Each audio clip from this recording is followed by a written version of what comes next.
Hello guys, welcome back to my channel. இன்னைக்கு நாம சௌபாக்கியவதி ட்ராமாவோட நெக்ஸ்ட் பார்ட் வீடியோ தான் பார்க்க போறோம். வீடியோக்குள்ள போறதுக்கு முன்னாடி மறக்காம இந்த வீடியோக்கு ஒரு லைக் போட்டுருங்க. லாஸ்ட் பார்ட்ல விராஜோட பொண்ணு எதுக்குப்பா நீங்க ரெண்டாவது கல்யாணம் பண்ணிக்கல அப்படின்னு சொல்லிட்டு கேட்டிருப்பா. அதுக்கு அவன் எந்த பதிலுமே சொல்லாம கண் கலங்கிட்டு உட்காந்துருப்பான். ஏன்பா என்ன ஆச்சுன்னு கேட்டா, அது ஒன்றும் இல்லம்மா, என்னாலும் உன்னோட அம்மாவை மறந்துட்டு வேற கல்யாணம் பண்ணிக்க முடியாது. ஏன்னா உன் அம்மா மேல நான் அளவு கடந்த பாசம் வச்சிருக்கேன் அப்படின்னு சொல்றான். ஆனா நீங்க எனக்கு கிடைச்சிட்டீங்க, அப்பா நீங்க எனக்கு கிடைச்சிட்டீங்க, எனக்கு அம்மாவும் வேணும் தானே, எனக்கு அம்மா வேணும் அம்மா வேணும்னு அழுதுட்டு இருக்கா. இங்க பாரு குச்சி, உனக்கு அம்மாவா அப்பாவா எல்லாமாவும் நான் இருக்கேன்ல, உன் மேல பாசம் வைக்க நான் இருக்கல அப்படின்னு சொன்னா இன்னொருத்தவங்களும் இருக்காங்க அப்படின்னு பின்னாடி திரும்பிட்டு சொல்றா. யாருன்னு திரும்பி பார்த்தா அங்க நம்ம ஹீரோயின் தான் நிக்கிறா. ஆமா, என்னோட சியாசித்தியும் இருக்காங்களே என் மேல பாசம் வைக்க அப்படின்னு சொல்லிக்கிட்டு இருக்கா. அப்படியே அங்க சீனை கட் பண்ணா எங்கே இந்த ஏசிபி ஹீரோயினோட வீட்டுக்கு வந்து மொத்த ஃபேமிலியும் காணமே அப்படின்னு சொல்லிட்டு தேடிட்டு இருக்காங்க. எல்லா போலீஸும் வந்து தேடி பார்த்துட்டு யாரும் இல்லை அப்படின்னு சொல்லிடுறாங்க. அப்படின்னா நீங்க உடனே போய் ஏர்போர்ட், ரயில்வே ஸ்டேஷன் எல்லா இடத்துலையும் தேடுங்க, அவங்க எனக்கு உடனே கிடைச்சாகணும் அப்படின்னு சொல்லிட்டு இருக்காங்க. அதே சமயம் இங்க ராகுவோட வீட்டுல மொத்த ஃபேமிலி இருக்காங்கல்ல, அதுல தங்கச்சிக்காரி மட்டும் ஒரு ஓரமா வந்து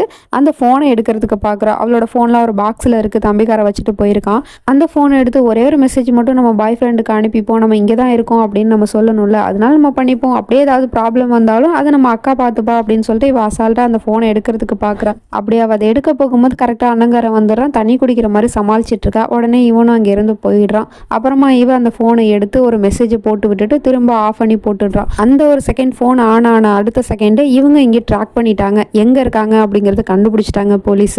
அடுத்த செகண்டே மொத்த போலீஸ் படையும் வீட்டுக்கு வந்துருது. ராகவோட வீட்டுக்கு கதவு திறங்க கதவு திறங்கன்னு வாசலண்டு கத்திட்டு இருக்காங்க.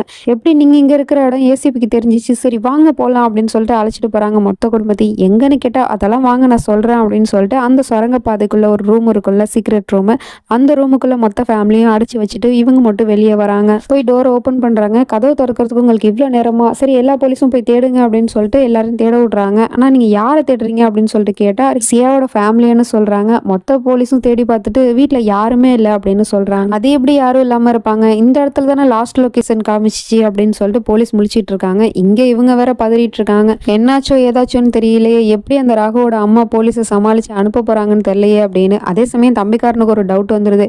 ஏண்டி நீ தானே அந்த போன் எடுத்த, ஒன்னால தானே அந்த போலீஸ் ட்ராக் பண்ணி வந்தாங்க அப்படின்னு சொல்லிட்டு கேட்டா, இல்லையே நான் எதுவும் பண்ணல அப்படின்னு சொல்றா. எனக்கு தெரியும், நல்லா தெரியும், நான் வந்து பார்க்கும்போது நீ அங்கதான் சுத்திட்டு இருந்த அப்படின்னு சொன்னா, நான்லாம் பண்ணலன்னு தங்கச்சிக்காரி சொல்றா. மாறி மாறி ரெண்டு பேரும் சண்டை போட்டுட்டு இருக்காங்க. ஐயோ விடுங்க, சண்டை போடாதீங்க, இப்ப என்னாச்சோ ஏதாச்சுன்னு தெரியல, எனக்கு என்ன பயமா இருக்குன்னா ஒருவேளை என்ன டார்ச்சர் பண்ண மாதிரியே அவங்களையும் டார்ச்சர் பண்ணா மொத்த உண்மையை சொல்லிடுவாங்களோ அப்படின்னு பயப்படுறாங்க. ஆனா பாட்டி சொல்லுது அதெல்லாம் அவங்க சொல்ல மாட்டாங்க, ஏன்னா பையன் பண்ண டார்ச்சரையே தாங்கிட்டு இருந்தவங்க போலீஸ் பண்ண டார்ச்சரை தாங்கிக்க மாட்டாங்களா, அதெல்லாம் அவங்க எதுவும் சொல்ல மாட்டாங்க, நீ கவலைப்படாத அப்படின்னு பாட்டி தைரியம் சொல்லிட்டு இருக்கு. அதே மாதிரி அந்த போலீஸோ அவங்களோட விரல பிடிச்சி முறுக்கி கேட்டுட்டு இருக்கு. எங்க சியாவோட ஃபேமிலின்னு கேட்டா இவங்க எந்த ஒரு பதிலுமே சொல்ல மாட்டாங்க. அப்படியா நீ சொல்ல மாட்டால, இப்ப என்ன பண்ற பாரு அப்படின்னு சொல்லிட்டு வேணும்னே நெருப்பை பத்த வச்சு ஃபயர் அலாரமா ஆன் பண்ணி விட்டுறாங்க. அந்த சவுண்டு இங்கேயும் கேக்குது. என்னாச்சோ ஏதாச்சும் தெரியலன்னு எல்லாரும் பதறிட்டு இருக்காங்க. தங்கச்சிக்காரி மட்டும் உயிருக்கு பயந்துட்டு நான் இதுக்கு மேல இங்க இருக்க மாட்டேன்பா அப்படின்னு சொல்லிட்டு தம்பிக்காரனே பிடிச்சி தள்ளி விட்டுட்டு அவ பாட்டுக்கே ஓட ஆரம்பிச்சிடறா. ஓடி வெளியே வந்து பார்த்தா அங்க போலீஸ் நிக்குது. இவங்களை கட்டி போட்டு வச்சிருக்காங்க. மாட்டிக்கிட்டியா, என்னையே நீ அடிச்சுட்டு அட்டாக் பண்ணல, பாடி உனக்கு இருக்கு அப்படின்னு சொல்லிட்டு போலீஸ் பிடிச்சி வச்சிட்டு இருக்காங்க. அப்போ போலீஸ்க்கு ஒரு கால் வருது, என்ன சொன்னாங்கன்னு தெரியல. உடனே வாங்க போலாம் அப்படின்னு மொத்த போலீஸும் கிளம்பிடுது. அதே சமயம் இந்த பக்கம் ராகு உட்காந்துருக்கான். அப்போ ஒருத்தன் வந்து ஒரு இன்ஜெக்ஷனை போட்டுவிட்டு போறான். அதெல்லாம் அவங்க ரெண்டு பேரும் கேமரால பார்த்துட்டு இருக்காங்க. அடுத்த செகண்டே அவனுக்கு என்ன ஆகுது ஏதாகுதுன்னு தெரியல. அப்ப நம்ம ஹீரோயினி அந்த இடத்துக்கு வரா. ஆனா அந்த இடம் ஃபுல்லாவே புகமூட்டமா இருக்கு. என்னாச்சு சியா உனக்கு, நீ என்கிட்ட வா, எதுக்காக பின்னாடி போற அப்படின்னு சொல்லிட்டு கேட்டா, நான் எப்படி ராகு உங்ககிட்ட வர முடியும், நான் தான் இறந்து போயிட்டேனே, அப்புறம் நம்ம குழந்தைய இறந்து போயிடுச்சு, என்னால உங்ககிட்ட வர முடியாது அப்படின்னு சொல்றா. என்ன பேசிட்டு இருக்க சியா, நீ என்கிட்ட வந்துருமா அப்படின்னு சொல்றான். பார்த்தா அந்த இடம் ஃபுல்லா கண்ணாடியா இருக்கு. அது எல்லாத்துலயுமே நம்ம ஹீரோயினி தான் தெரியுறா. என்னால எப்படி ராகு உங்ககிட்ட வர முடியும், நான் தான் செத்து போயிட்டேனே, ஆனா என்னோட ஆத்மா இன்னும் சாந்தி அடையாம தான் இருக்கு, அதுக்கு காரணம் நீங்க பண்ண எந்த ஒரு தப்பையுமே என் முன்னாடி ஒத்துக்கல, அதனாலதான் நான் இப்படி ஆத்மாவா அலைஞ்சிக்கிட்டு இருக்கேன். ப்ளீஸ் ராகு, நீங்க பண்ண தப்பெல்லாம் ஒத்துக்கங்க, எனக்கு சாந்தி கொடுங்க, எனக்கு முக்தி வேணும் முக்தி வேணும் அப்படின்னு சொல்லிட்டு அழுதுகிட்டு இருக்கா. உடனே இவனும் ஓகே ஓகே நான் பண்ண தப்பெல்லாம் ஒத்துக்கிறேன் அப்படின்னு சொல்லிடுறான். நான் பண்ண முதல் தப்பு, உங்க ஃபேமிலியில இருக்கிற எல்லாரோட போனையும் நான் ஹேக் பண்ணி அவங்க எல்லாரையும் நான் தனித்தனியா வாட்ச் பண்ணிக்கிட்டு இருந்தேன். நான் பண்ண ரெண்டாவது தப்பு, உன்னோட தங்கச்சியை கடத்திட்டு திரும்ப நான் அவளை உங்ககிட்டே வந்து ஒப்படைக்கிற மாதிரி உங்க குடும்பத்தோட நம்பிக்கையை ஜெயிச்சேன். அப்பதான் உங்க ஃபேமிலியில இருக்கிறவங்க எல்லாரும் உன்னை எனக்கு கல்யாணம் பண்ணி கொடுப்பாங்க அப்படிங்கிறதுக்காக. நான் பண்ண மூணாவது தப்பு, உன்னை கல்யாணம் பண்ணிக்கிட்டதுக்கு அப்புறம் நீ ஒரு பர்ஃபெக்ட் ஒய்ஃபா இருக்கணும் அப்படிங்கிறதுக்காக நான் ஒவ்வொரு நாளும் உன்னை டார்ச்சர் பண்ணிக்கிட்டே தான் இருந்தேன். இதெல்லாம் தான் நான் பண்ண தப்பு. ப்ளீஸ் சியா, நான் தான் இப்போ எல்லா தப்பையும் நான் ஒத்துக்கிட்டேன்ல, என்கிட்ட வந்துரு, I love you, I miss you சியா அப்படின்னு சொல்லிட்டு அழுது புலம்புறான். அவ அப்படியே டக்குன்னு மறைஞ்சு போயிடுறா. அங்கிருந்து வந்து மொத்தத்தையும் இவங்க ரெண்டு பேரும் கேமரால பார்த்துட்டு இருக்காங்க. அவனோட வாயால எல்லாத்தையும் தப்பையும் ஒத்துக்கிட்டான் அப்படின்னு சொல்லிட்டு இருக்கும் போது இங்கே லைட்டு போயிட்டு வருது. உடனே இவங்க கெஸ் பண்ணிடுறாங்க. அதே மாதிரியே பார்த்தா அந்த ஏசிபி இந்த விராஜோட வீட்டுக்கே வந்துடுறாங்க. அங்க வந்து பார்த்தா விராஜ் மட்டும் தான் நிக்கிறான். உன்னோட கேம் ஓவர் ஆயிடுச்சு, இப்போ சொல்லு ராகவ் எங்க அப்படின்னு சொல்லிட்டு கேட்குறான். எனக்கு என்ன தெரியும் அப்படிங்கிற மாதிரி முழிச்சிட்டு இருக்கான். அதே சமயம் போலீஸ் எல்லா இடத்துலையும் செக் பண்ணி பார்த்துட்டு அங்க ஒரு சீக்ரெட் ரூம் இருக்கு அப்படின்னு சொல்லிடுறாங்க. அப்படியா, சீக்ரெட் ரூம் இருக்குன்னா அப்ப அங்கதான் எல்லா சீக்ரெட்டும் ஒளிஞ்சிருக்கும் அப்படின்னு சொல்லிட்டு எல்லாரும் அந்த சீக்ரெட் ரூமுக்கு வந்து பாக்குறாங்க. அங்க வந்து பார்த்தா அந்த ரூம்ல யாருமே இல்லை, ஜஸ்ட் ஒரு போஸ்டரா அடிச்சு தானா பிரிண்ட் ஆகி விழுந்துகிட்டு இருக்கு. என்னாச்சுன்னா இவங்க இந்த இடத்துக்கு வரதுக்கு முன்னாடியே ராகவ் கையில ஒரு இன்ஜெக்ஷனை போட்டு அங்க இருந்து ஷிஃப்ட் பண்ணிடுறாங்க. அதனாலதான் இந்த ரூம்ல யாருமே இல்லை. ராகவ் மிஸ்ஸிங்கிற போஸ்டர் மட்டும் தான் கிடக்கு. தங்கச்சிக்கார் வேற சொல்றா ராகவ் இங்கே தான் இருந்தான் அப்படின்னு. என்ன பேசிட்டு இருக்கு நீ ராகவ்னு சொல்ற, அவர் உன்னோட மாமா, சோ மாமான்னு சொல்லு அப்படின்னு சொல்றான். ஏசிபியும் கேட்குறாங்க ராகவ் எங்க அப்படின்னு. என்ன கேட்டா எனக்கு என்ன தெரியும், நான் தானே உங்ககிட்ட கம்ப்ளைண்ட் கொடுத்தேன் ராகவ் கண்டுபிடிச்சு கொடுக்க சொல்லி. ஸோ என்னோட பார்ட்னர் எங்கன்னு நீங்க தான் சொல்லணும், ராகவ் எங்கன்னு நீங்க சொல்லுங்க. உங்களுக்கு எப்படி தெரியாதோ அதே மாதிரி எனக்கும் தெரியாது என்னோட பார்ட்னர் எங்க போனா அப்படின்னு. ஆனா உங்களுக்கு தெரியாத இன்னொரு விஷயம் எனக்கு தெரியும், சியா எங்க இருக்கான்னு எனக்கு தெரியும், ராகவோட வீட்டுல இருக்கா அப்படின்னு சொல்றான். இவங்களுக்கே ஒன்றும் புரியல, என்ன ராகவோட வீட்டுல இருக்கானா அப்படின்னு. அதே மாதிரி நம்ம ஹீரோயினி ராகவோட வீட்டுல தான் இருக்கா. ஆனா மொத்த மீடியாவையும் வர சொல்லியிருக்கா. அவங்க கிட்ட நான் உங்க எல்லாரும் எதுக்காக வர சொன்னேன் அப்படிங்கிறத நான் சொல்றதை விட இந்த வீடியோவை பார்த்து தெரிஞ்சுக்கோங்க அப்படின்னு அந்த ராகு மொத்த உண்மையும் சொன்னான்ல, அவன் பண்ண தப்பெல்லாம் அதெல்லாம் வீடியோ எடுத்து வச்சிருக்கா போல, அதை இங்க போட்டு காட்டுறா. அது மட்டும் இல்லாம ராகுவோட மொத்த சுயரூபத்தையுமே இவங்க எல்லாருக்கும் முன்னாடி சொல்லிக்கிட்டு இருக்கா. ரொம்ப வள கொலன்னு பேசிட்டு இருப்பா. ஆனா ரொம்பவே ஷார்ட்டா சொல்லி முடிக்க பாக்குறேன். நீங்க எல்லாருமே சோசியல் மீடியால எங்க ரெண்டு பேரும் ஒரு குட் கப்பலா தானே பார்த்துட்டு இருந்துப்பீங்க. ஆனா அது எதுவுமே உண்மை கிடையாது. இப்போ இந்த வீடியோல ராகு சொல்றானே அதுதான் உண்மை.